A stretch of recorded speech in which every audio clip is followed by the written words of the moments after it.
ஆணுக்கு பெண் சமம். இதுதான் கவிதை.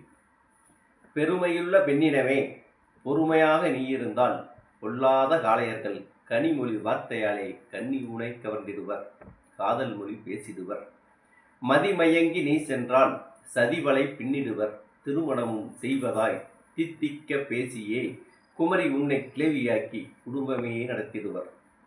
வண்டியுடன் சீர்வரிசை வேறுபக்கம் வருகிறதென்றால் வண்டாக பறந்திடுவர், வாடவிட்டே சென்றிடுவர்.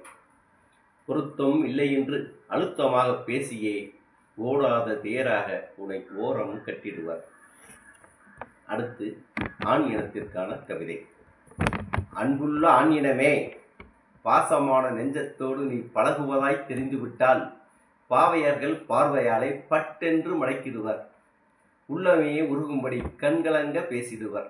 உண்மை என்று நீ நம்பி பின்னாலே சென்று விட்டால் கோழையாவே ஆக்கிடுவர், நீ ஏழை என்று தெரிந்து விட்டால் இகத்தாளம் பேசிடுவர்.